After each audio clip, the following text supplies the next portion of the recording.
Antes de que los piratas atracasen en el puerto de Vigo, en el ámbito musical, la ciudad era conocida por la movida viguesa, la respuesta gallega a la movida madrileña y propiciada gracias a la efervescencia de la música española en la transición, con grupos tan importantes como Siniestro Total, Golpes Bajos o Aerolíneas Federales.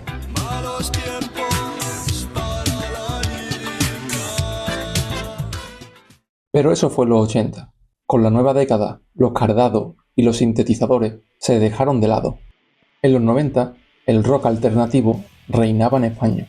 Etiquetas como Donosti Sound o Sison Sound se acuñaban por el norte, mientras que en el sur comenzaba a reptar Lagartija Nick y se ponían en órbita los planetas. En este momento entran en escena los Piratas. Sacaron 3 álbumes esa década, que habían ido acogiendo mayor atención progresivamente. A pesar de que nunca llenaron estadios, el éxito masivo llegaría con su cuarto disco, gracias al que se granjearon una base fiel de seguidores. Con Ultrasónica, los Piratas se posicionaban para ser la próxima gran banda del panorama indie español. Justo en el punto más álgido de sus carreras, deciden dejar atrás ese sonido e incursionar en nuevas mareas.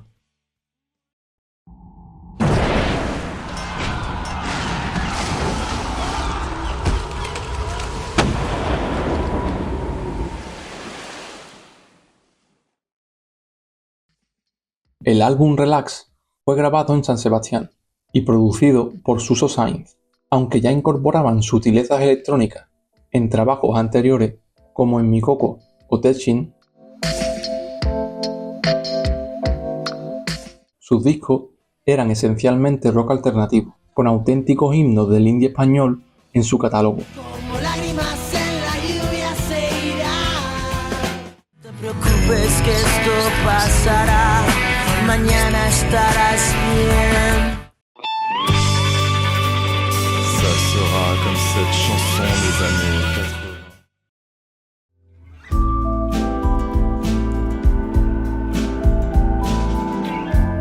La canción que abre el disco deposita una atmósfera etérea sobre el oyente, que perdura para el resto del álbum.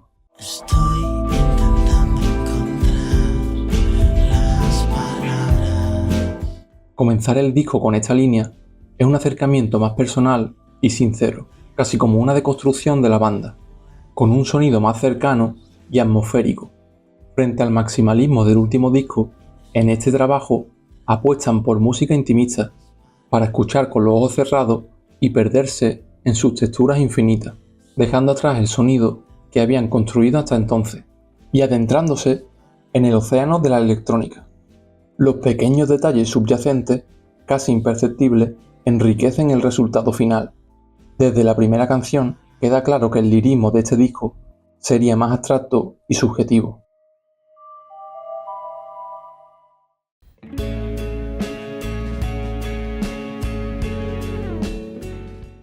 Poesía pura. Las rimas asonantes de las vocales E-O serán la tónica de todo el álbum y ya habían sido usadas en Ultrasónica. En este trabajo van un paso más allá y las rimas de este tipo se extenderán por todo el disco. Esta canción encapsula píldoras de pasión con evocadoras descripciones que ponen de manifiesto la mayor madurez de las letras, a pesar de ser muy ambiguas y abiertas a interpretación. Creo que aún mantengo un sentimiento dentro.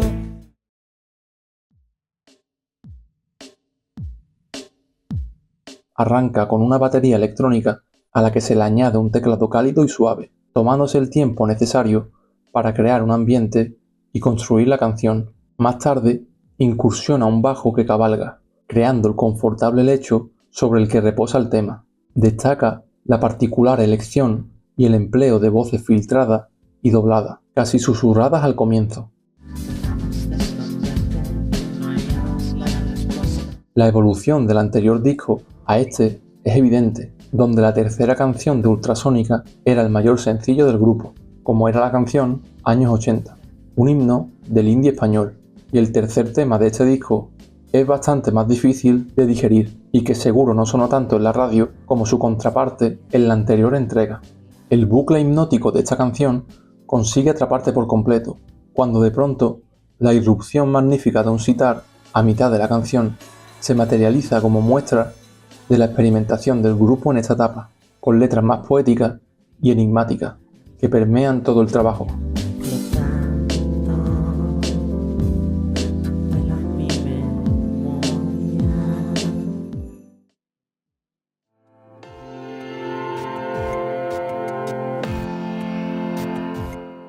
Una base electrónica con interferencia que recuerda al trabajo de Björk o Aphex Twin se fusiona con letras sobre la putrefacción agónica de una relación marchita. El álbum está repleto de pasajes instrumentales, una separación de las canciones directas y más cortas de Ultrasónica. Un tema más lento que confirma la búsqueda de experimentación en la banda y la elección de canciones más largas y complejas, incluyendo cambios de dinámica y patrones rítmicos más peculiares.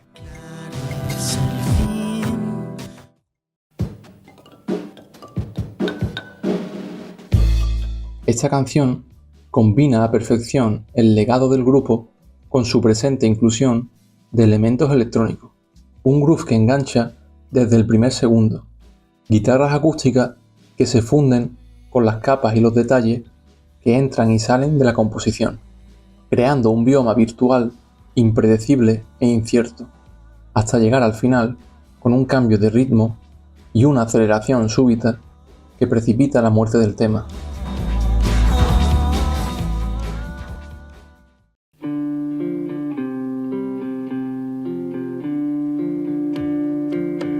Un arpegio mullido de guitarra abre este tema y se mimetiza con sonidos que se balancean hacia adelante y hacia atrás, propulsando la canción. Una melodía terciopelada y una atmósfera reconfortante aportan un aroma acogedor a la pista. La primera guitarra realmente potente del disco hace su aparición en el estribillo de este tema, una reminiscencia de sus trabajos anteriores, encallada a mediados del álbum.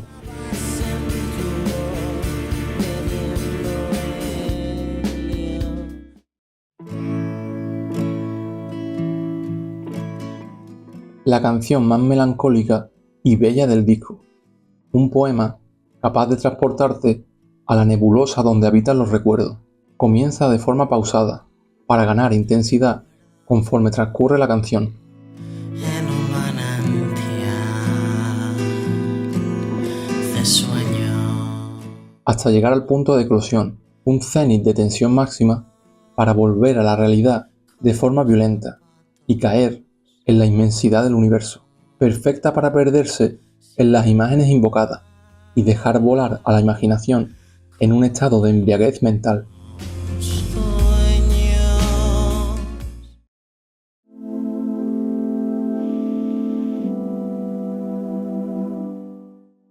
Se trata de un tema íntegramente instrumental, con gran espacio para el desarrollo y la actuación de varios instrumentos.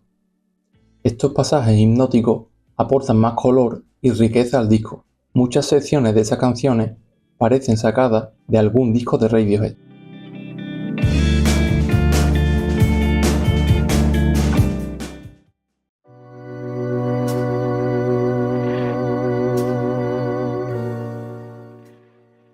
Las sutilezas electrónicas se entrelazan con una mayor orquestación, gracias a la aparición de arreglos de cuerda. El ritmo pausado del tema recuerda a un swing pervertido, más oscuro y sensual. La actuación vocal adquiere un tono más dramático, con toques teatrales. Que se está quemando.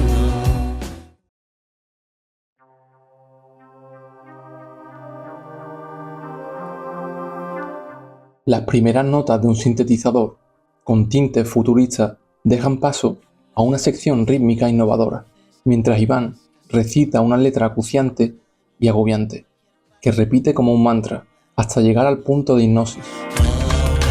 Tienes miedo.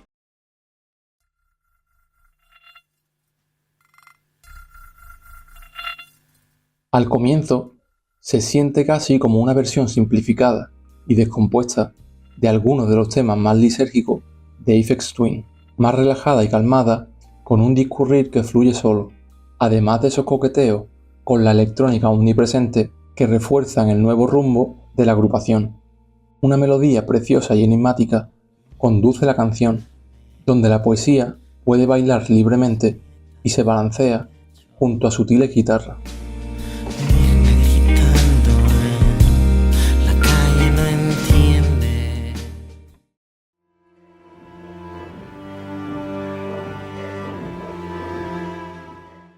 La canción que cierra el disco y que a la postre sería la última canción del repertorio de Los Piratas, un tema que se prolonga por más de 10 minutos, donde la primera mitad es la culminación de todos los elementos que ya han aparecido en el disco, y la segunda mitad es una pieza ambiental.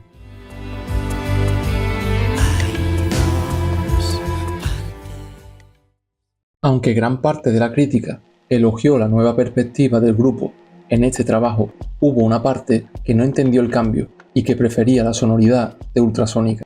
El álbum fue acogido con frialdad por el público más acérrimo de la banda.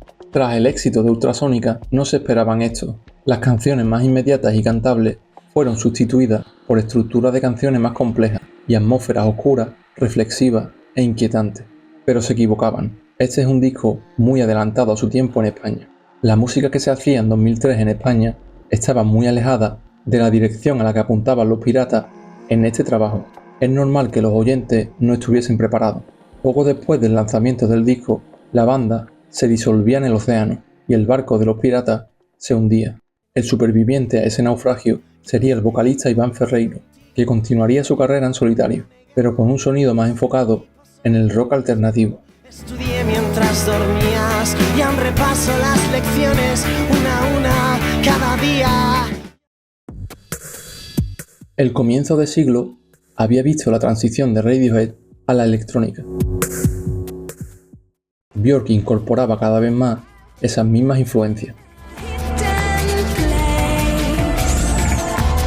El propio Damon Albarn, protagonista del movimiento Britpop, emprendía su nuevo proyecto Gorillaz y dejaba atrás el sonido más anclado en el rock para adentrarse en la experimentación electrónica.